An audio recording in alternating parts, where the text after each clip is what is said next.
नमस्कार, यहाँलाई यो नयाँ भिडियोमा स्वागत छ।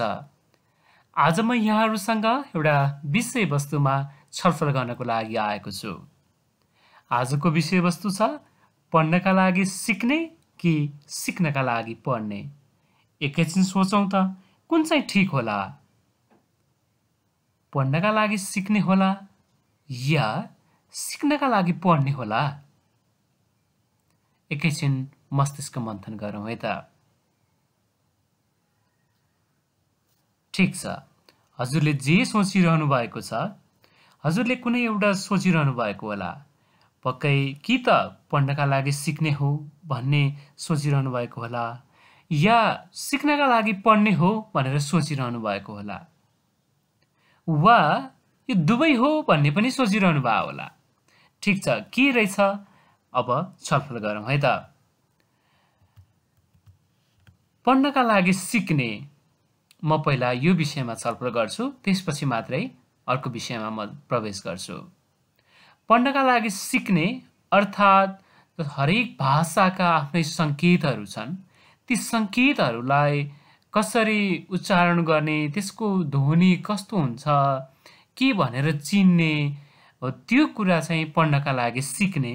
अर्थात् जस्तै हाम्रो नेपालीमा क ख ग घ ङ जस्ता अक्षरहरू वर्णहरू छन् हैन, र यो वर्णहरू के को सङ्केत हो, क ध्वनिको कुन सङ्केत हो अथवा ख ध्वनिको कुन सङ्केत हो, त्यो पहिला सबैभन्दा पहिला चिन्नु पर्ने हुन्छ। जस्तै कस्तो सङ्केतलाई के भनेर पढ्ने, के भनेर उच्चारण गर्ने हैन।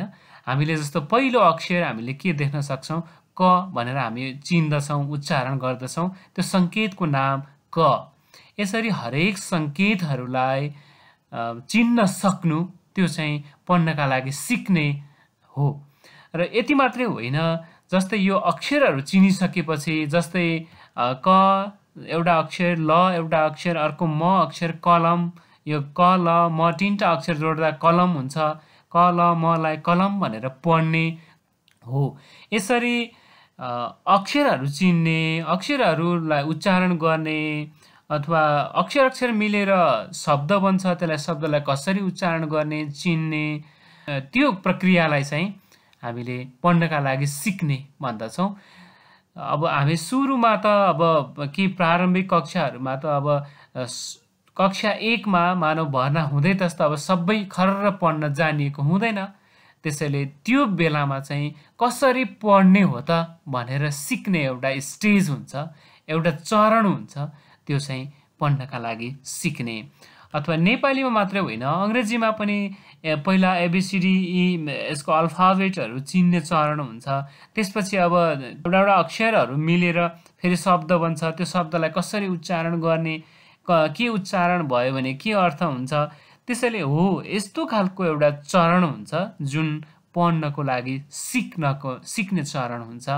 यो चरणलाई हामीले पढ्नका लागि सिक्ने भन्दछौँ। र अर्को यो सिक्नका लागि पढ्ने छ, र यो प्राय अब यो कसरी पढ्ने भन्ने कुरा सिकिसकेपछि अर्को चरण हो यो चाहिँ। त्यस्तो चरणमा चाहिँ अनुच्छेदहरू, पाठहरू पढेर त्यसबाट सूचना ग्रहण गर्ने हुन्छ। जस्तै हामीले कक्षा 1, 2 मा 1, 2, 3 मा प्राय जस्तै कसरी पढ्ने, के भनेर पढ्ने भनेर सिकिरहेको देख्छौँ भने, माथिल्ला कक्षाहरूमा चाहिँ किताबहरूमा पढेर त्यसबाट सूचना ग्रहण गर्ने काम गर्छौँ हामीले।